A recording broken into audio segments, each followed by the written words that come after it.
Welcome to another deep dive, everybody. Today, we're going somewhere pretty amazing and kind of unexpected, I think. The world of Japanese tea ceremony. Oh, yeah. Guided by, well, the legacy of a true legend, Sen no Rikyu. Absolutely. Prepare to be amazed by how this one person's dedication to tea, right? Yeah. Influenced not just like a centuries-old tradition, but elements of Japanese style we see like everywhere today. It is incredible how elements like minimalist design and the appreciation of natural imperfections, Right. which we consider quintessentially Japanese, Yes. can be traced back to Rikyu's tea ceremony philosophy. It's wild to think that a tea ceremony could have that much impact. So who is this Sen no Rikyu? Fill me in. Okay, so Sen no Rikyu lived from 1522 to 1591, and his dedication to the art of tea started incredibly early. Oh, wow. He started studying at just 16 years old. Wow. By his 50s, he had risen to become the tea master Okay. for some of the most powerful figures in Japan, including the warlords Oda Nobunaga Right. and Toyotomi Hideyoshi. Okay, yeah. Big names. Wow, rising from a student to a tea master for warlords? Yeah, That's quite a journey. His life sounds like a movie. it really does. Yeah. And like any good movie, it has a dramatic twist. Oh, no. Sadly, Rikyu's life ended with an order from Hideyoshi to commit ritual suicide. Wow. The reasons behind this are still debated by historians to this day, which just adds to the intrigue surrounding his story. Wow, so that's a heartbreaking end, especially after dedicating your life to something so beautiful.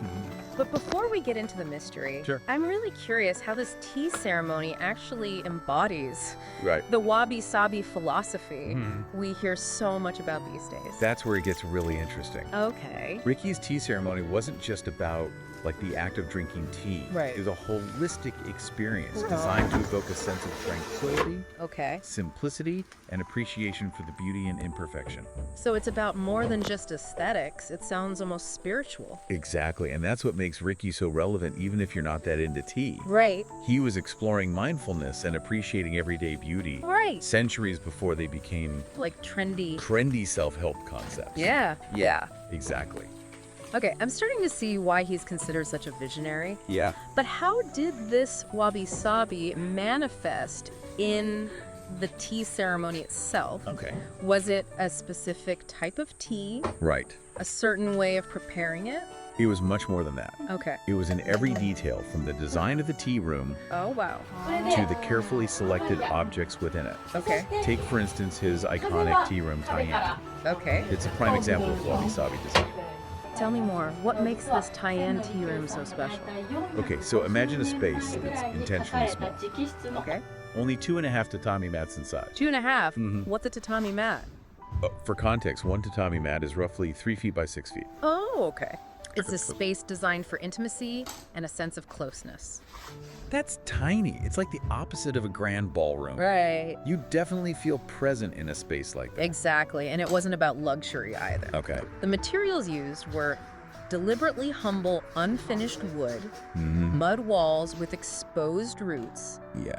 a stark contrast to the ornate palaces of the ruling class. So he was making a statement that true beauty isn't found in extravagant displays. Precisely. Wow. The rustic design wasn't merely an aesthetic choice. Okay. It served to enhance the spiritual and introspective aspects of a ceremony, Oh, wow. encouraging guests to shed their worldly concerns and focus on the present moment. Okay. It's a reminder that peace and connection can be found in the simplest things. That's really beautiful. It sounds almost like a form of meditation. But it's not just about the building itself, right? You mentioned carefully chosen objects. Absolutely. Each element within the tea room Played a specific role in setting the atmosphere and guiding the guest's experience. For example, one of the key elements was the scroll, known as kakejiku. A scroll, like a painting. Similar, but it features calligraphy, Okay. often by Zen masters or poems, Okay. with a moral message. Okay. The source material actually mentions it being a guide for guests and hosts to study together and seek enlightenment. So it wasn't simply a random decoration. Oh.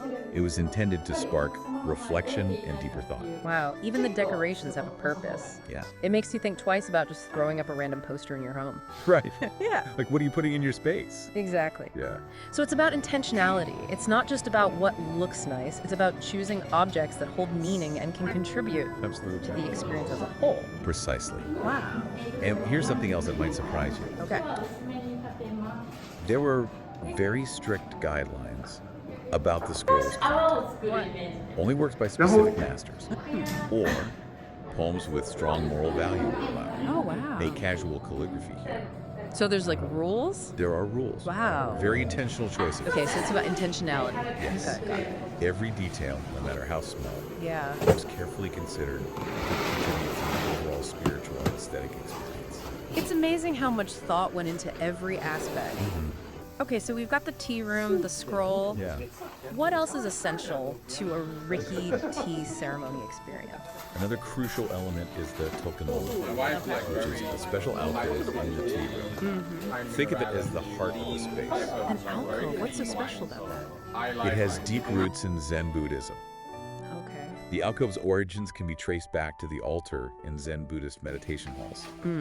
This connection really emphasizes those spiritual roots of the tea ceremony. The decorations within the alcove were simple, yet profound. Okay. A single flower arrangement, Okay. always chosen to reflect the current season. Oh, wow. And perhaps a ceramic piece. So it's a space within a space Yeah. dedicated to contemplation and connecting with nature. Precisely.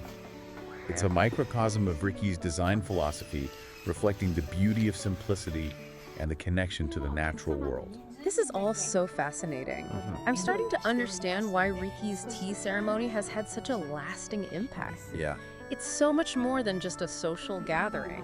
It's a carefully curated experience Right. that engages all the senses and invites deep reflection. Absolutely. And we've Yeah. only just scratched the surface. Wait, there's more. I'm already hooked. Oh, there's much more to explore. Okay. Are you ready to step into Rikyu's world? Yes. And experience the meticulously planned stages of a tea ceremony designed by the master himself? Lead the way. I'm ready to dive deeper into this journey of the senses. All right, let's go. Let's do it. All right, you've really set the stage for this journey. I'm ready to be transported to a Rikyu tea ceremony. Where does this sensory experience begin? It all starts before you even enter the tea room. You would first find yourself waiting in a pavilion, a quiet space designed to help you leave the outside world behind. Ah, so it's like a mental decompression chamber before the main event. I love that idea. Precisely. It's a moment to gather your thoughts, compose yourself, and enter the garden with intention and a clear mind. Okay, so I've left my worries at the door. I'm in the pavilion. What happens next? From there, you'd be guided along a meticulously designed garden path. Yeah. Each step carefully placed to create a sense of anticipation and tranquility as you approach the tea room. I can practically hear the crunching of the gravel and smell the damp moss. It sounds incredibly serene. It's a journey meant to evoke all your senses and prepare you for the experience ahead. And before entering the tea room, you'd encounter a stone water basin. You mentioned this cleansing ritual earlier. I'm ready to learn more about its significance. Yes, this ritual is far more than just washing your hands and mouth. It's a symbolic act of purifying the mind and spirit by cleansing yourself. You're leaving behind any impurities and entering the tea room with a renewed perspective. It's like hitting the reset button on your mental and emotional state. I love how every element seems to have this deeper meaning. That's the beauty of Rikyu's approach. Nothing is arbitrary. Every action, every object is infused with intention. Okay, I'm cleansed. My mind is clear. I'm ready to enter. But wait, you mentioned a tiny entrance before. Remind me about that again. Ah, yes. The entrance to the tea room called Nidiraguchi is intentionally small and low, only about 73 centimeters high, to enter. Guests must bow low, practically crawling into the space. Wow, that's a powerful symbol. It forces everyone, regardless of their status, to humble themselves before entering. Exactly. It's a physical manifestation of Rikyu's philosophy of humility and equality. By bowing low, you're shedding your ego and entering the tea room with a sense of openness and receptivity. I can see how that act would instantly shift your mindset. Okay, I'm officially intrigued. I've bowed low. I've entered this dimly lit, intimate tea room. What am I seeing now? Your gaze would likely be drawn immediately to the image wall, the focal point of the tea room, where the scroll or kakejiku hangs alongside the tokonoma, the alcove we discussed earlier. Right, the kakejiko with its carefully chosen calligraphy or poetry, it's more like a piece of wisdom to contemplate than just a decoration. Exactly. It's there to guide your reflections and perhaps spark a deeper understanding of yourself or the world around you.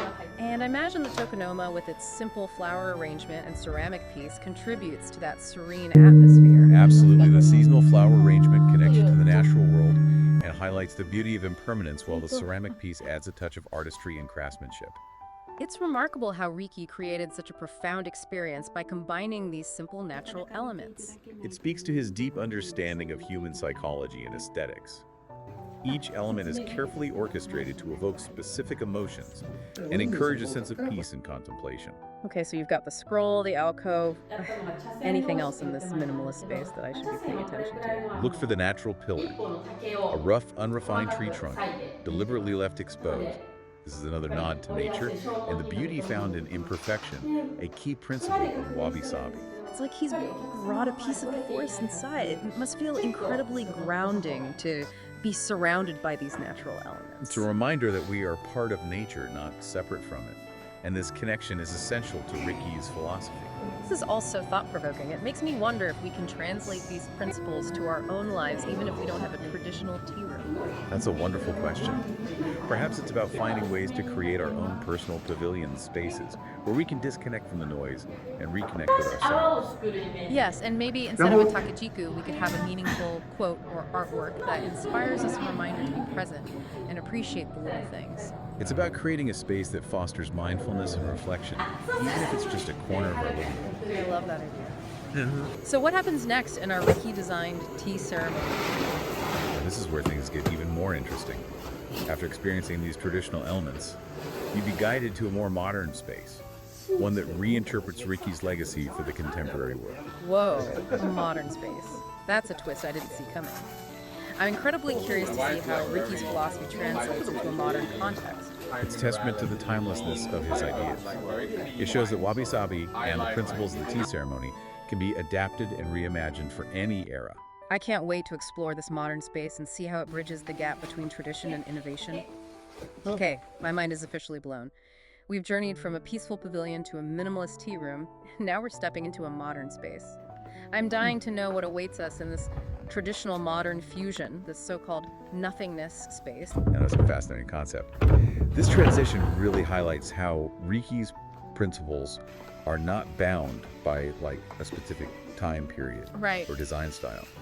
It's about capturing the essence of his philosophy and expressing it in a way that resonates with the present moment. So it's not about replicating the past, but finding ways to make these centuries-old ideas relevant to our modern lives. Exactly. Think about it, even the term nothingness space sparks so much curiosity. What does that even look like? Yeah. And how does it connect to Rikyu's tea ceremony? Right. It's like a riddle wrapped in an enigma. We're left to imagine how this space is designed and how it embodies Rikyu's philosophy. What are your thoughts? Could this modern space still offer that sense of tranquility and introspection we felt in the traditional tea room? I think it absolutely can. Perhaps it's a minimalist space, stripped of all unnecessary ornamentation. It could be a space that emphasizes natural light and organic materials, echoing that connection to nature that was so central to Rikyu's vision. So it's about creating a space that allows for emptiness, both physically and mentally, a blank canvas where you can experience the core principles of wabi-sabi without the traditional trappings. I think you're right on the mark. Imagine clean lines, muted colors, and a sense of spaciousness that allows for clarity of thought. It's about using modern design elements to evoke the same feelings of peace and contemplation that Rikyu achieved centuries ago. It's amazing to think that a 16th century tea master could inspire such a forward-thinking concept. I think this nothingness space really speaks to the timelessness of the world. Absolutely. It's a testament to the enduring power of wabi-sabi. It's not just a fleeting trend, it's a philosophy that continues to resonate across cultures and throughout time. It's more than just aesthetics, it's a way of life. Finding beauty in imperfection, appreciating the impermanence of all things, embracing simplicity. These are ideas that hold profound meaning in our fast-paced, often chaotic world. I couldn't agree more, and I think this is what makes Rikyu's legacy so powerful. Yeah. He's not just offering us a glimpse into a historical tradition. Right. He's giving us a roadmap for a more mindful and meaningful way of living. It's inspiring to think that something as simple as a tea ceremony could hold such profound lessons. So as we wrap up our deep dive into the world of Senno Rikyu, what stands out to you as the most important takeaway? For me, it's the reminder that profound experiences can be found in the simplest things. Rikyu's tea ceremony wasn't about extravagance or ostentation. It was about creating a space where guests could connect with themselves, with each other, and with the natural world through the mindful act of preparing and sharing tea. It's a beautiful concept, and it makes me think that we can all create these kinds of experiences in our own lives, even without a traditional tea ceremony. Whether it's designing a minimalist living space, curating a collection of meaningful objects, or simply taking the time to truly savor a cup of tea, we can all find ways to cultivate mindfulness and appreciation in our daily routines. That's a beautiful way to put it. It's about bringing that same intentionality and awareness to everything we do, no matter how small. Well said. I think it's fitting to end our deep dive with a question for our listeners to ponder. How can you apply the principles of wabi-sabi and mindful simplicity in your own life, even outside the context of a traditional tea ceremony? It's a wonderful thought to leave our listeners with. I encourage everyone to explore this question and see where it leads them. The journey of discovery is just as important as the destination, and who knows what beautiful imperfections you might find along the way. Thank you for joining us on this deep dive into the fascinating world of Senno Rikyu and the art of Japanese tea ceremony. We hope you've gained a deeper understanding and appreciation for this timeless tradition and the enduring legacy of a true visionary. Until next time, keep exploring, keep learning, and keep seeking those aha moments. 説明だけですけど、はい、こんな具合でございます。お人数さんが多かったらこれやったのが茶筅同士っていう手前なんですけど、茶筅はこれくらいの一本の竹を細かく裂いてできてます。なのでやっぱり折れやすい消耗品などどんどん出てきます。で、裏で確認してるんですけど、やっぱりお客様の前に折れていないかっていうチェックをするお作法があります。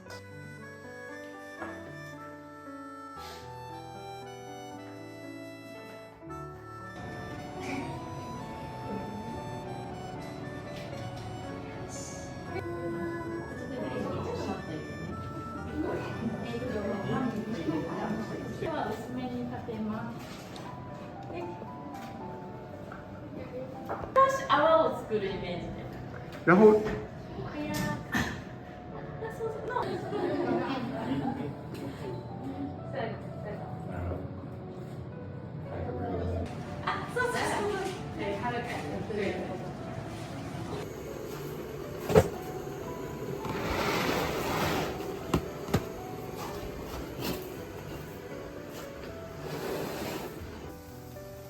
スーツでなんか真面目さやってるのしゃあないなと思ってやめた。